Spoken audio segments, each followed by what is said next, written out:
మొదట పోలవరం బనకచెర్ల అన్నారు. తర్వాత పోలవరం నల్లమల సాగర్గా మార్చారు. అయితే ఇప్పుడు గోదావరి కావేరి అనుసంధానాన్ని తెరపైకి తెచ్చారు. గోదావరి నుంచి 200 టీఎంసీల నీటిని ఎత్తుకుపోవడానికి అనేక మారు పేర్లతో కుట్ర రచన సాగుతున్నది. ఇటు కేంద్ర ప్రభుత్వాన్ని అయితే ముందు పెట్టి చంద్రబాబు ఆడిస్తున్న నీటి నాటకాలకు అంతే లేదు. పేరేదైనా తెలంగాణ నీటి వాటాను కొల్లగొట్టుకుపోవడమే అసలు లక్ష్యం.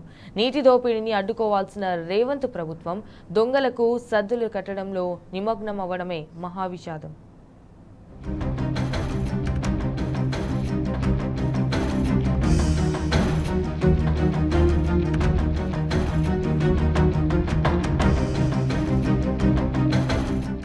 తెలంగాణ వ్యతిరేకి ఏపీ సీఎం చంద్రబాబు రాష్ట్రం విడిపోయినా ఇంకా కుట్రలు ఆపడం లేదు.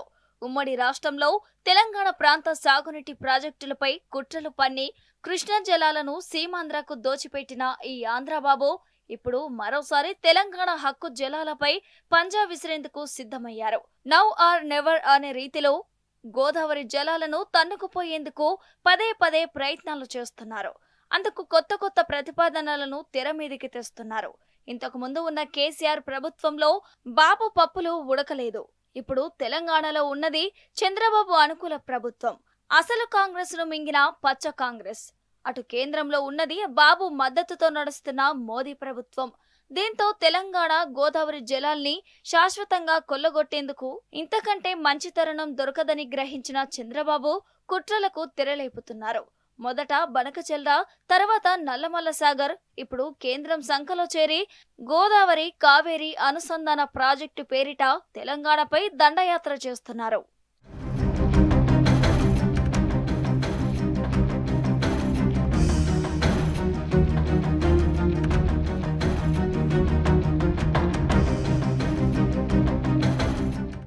దేశంలో ఎక్కడైనా నికర మిగులు వరద జలాలపై ప్రాజెక్టులు రూపొందించడం సాధారణం.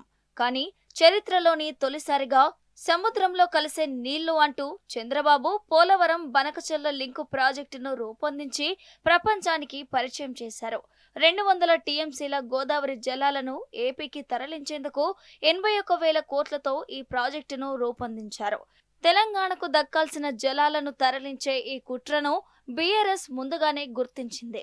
పెద్ద ఎత్తున పోరాడి రాష్ట్రానికి పొంచి ఉన్న ముప్పుపై సమాజాన్ని అప్రమత్తం చేశాయి. కానీ రేవంత్ సర్కార్ నిమ్మకు నీరెత్తినట్టుగా వ్యవహరించింది.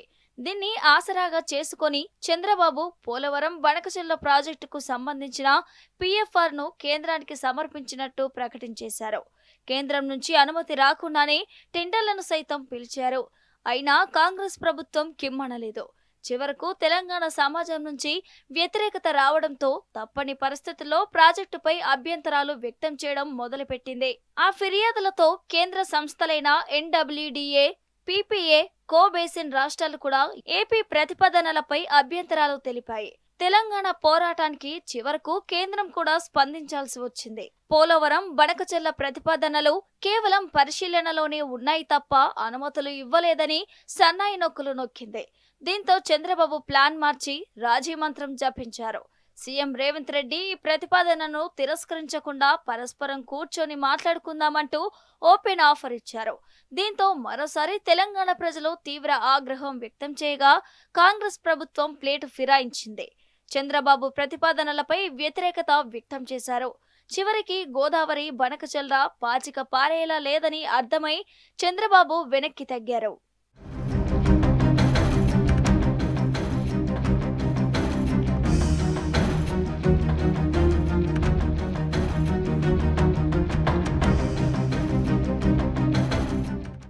బనకచెర్ల ప్లాన్ విఫలం కాగానే చంద్రబాబు మరో కొత్త కుతంత్రం పన్నారు. రెండో కుట్రలో భాగంగా 59,000 కోట్లతో పోలవరం నల్లమల్ల సాగర్ లింకు ప్రాజెక్ట్ అంటూ మరో ప్రతిపాదనను తెరపైకి తెచ్చారు. అయితే బనకచెర్ల అయినా నల్లమల్ల సాగర్ అయినా 200 టీఎంసీల గోదావరి జలాలను తరలించాలి అనేదే చంద్రబాబు స్కెచ్. ఈ కుట్రను బీఆర్ఎస్ మొదట్లోనే గుర్తించింది. నల్లమల్ల సాగర్ పై తీవ్ర అభ్యంతరాన్ని వ్యక్తం చేసింది.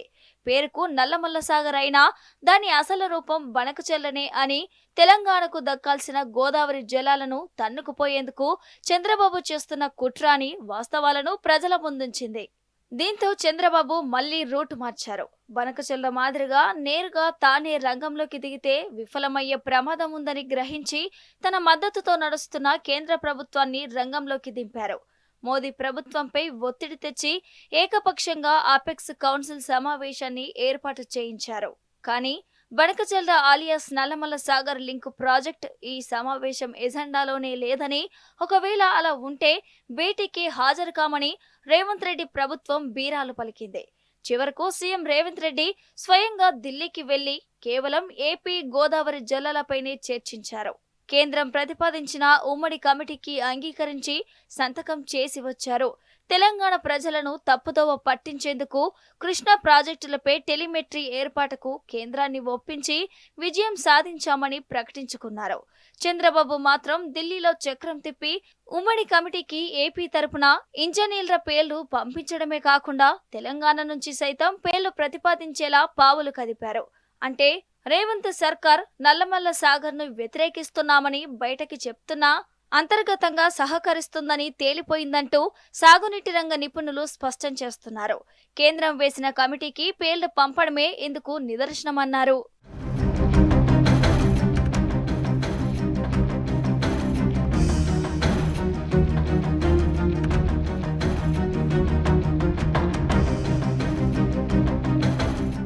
బనకచెల్ల నల్లమల్ల సాగర్ రెండు ప్రయత్నాలు సఫలం కావడం లేదని చంద్రబాబుకు అర్థమైంది. 200 టీఎంసీల జలాలను అక్రమంగా తరలించుకుపోయే కుట్రలపై తెలంగాణలో ఎగిసిపడుతున్న వ్యతిరేకతను చూసి ముచ్చటగా మూడో కుట్రకు తెరలేపారు. గోదావరి కావేరీ నదుల అనుసంధాన ప్రాజెక్టును తెర మీదకు తెచ్చారు. అయితే ముందుగా మహానది నుంచి మిగులు జలాలను గోదావరికి తరలించాలని, ఆ తర్వాత గోదావరి కావేరీ నదులను అనుసంధానించాలని నిర్ణయించారు. కానీ మహానదిలో మిగులు జలాలు లేవని ఒడిశా తేల్చి చెప్పడంతో అనుసంధాన ప్రాజెక్టులను కేంద్రం అటకెక్కించింది. తర్వాత తమిళనాడు ఎన్నికల్లో లబ్ధి కోసం మోదీ ప్రభుత్వం గోదావరి జలాలను ఆ రాష్ట్రానికి తరలించేందుకు అనేక ప్రయత్నాలు చేసింది. కానీ నాటి కేసీఆర్ ప్రభుత్వం ఈ ప్రతిపాదనలను తిరస్కరించింది.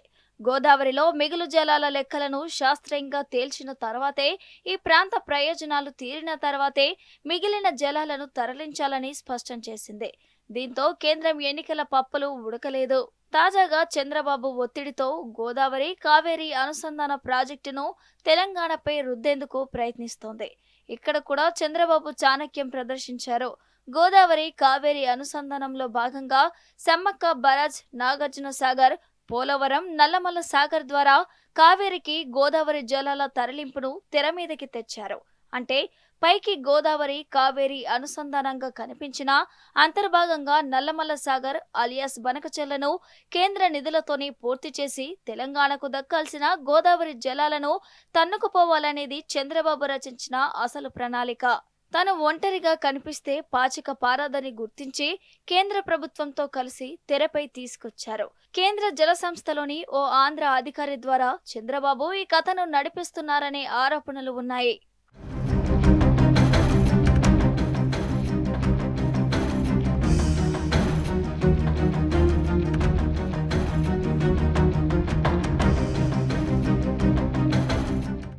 కేంద్ర ప్రభుత్వం పాలమూరు రంగారెడ్డి ప్రాజెక్టు డిపిఆర్ను వెనక్కి పంపినా కాంగ్రెస్ సర్కార్ కిక్కురుమనలేదు.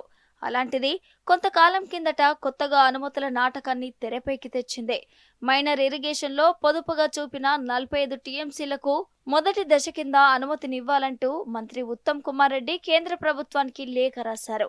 దీనిపై లోతుగా ఆరా తీయగా కేంద్ర జల సంఘం చైర్మన్ హైదరాబాద్కు వచ్చినప్పుడు జరిగిన చర్చల్లో ఆయన సూచన మేరకే మంత్రి ఉత్తమ్ ఈ లేఖ రాశారని తేలింది.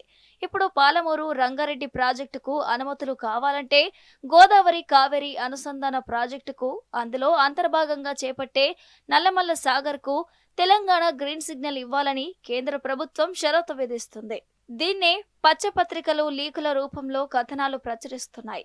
పైగా ఆ ప్రతిపాదనలపై ఆంధ్రప్రదేశ్ ప్రభుత్వం తర్జన భర్జనలు పడుతుంది అంటూ సన్నాయి నొక్కులు నొక్కుతున్నాయి. తెలంగాణ ప్రభుత్వం ఏమంటుందో మాత్రం చెప్పవు. ప్రభుత్వ పెద్దలకు ఒక్క కాల్ చేసి తెలంగాణ అభిప్రాయాన్ని కూడా జోడించవచ్చు, కానీ అలా చేయవు. ఎందుకంటే అవి లీకుల రూపంలో ఇచ్చే కవ్వింపు కథనాలు కావడం గమనార్హం.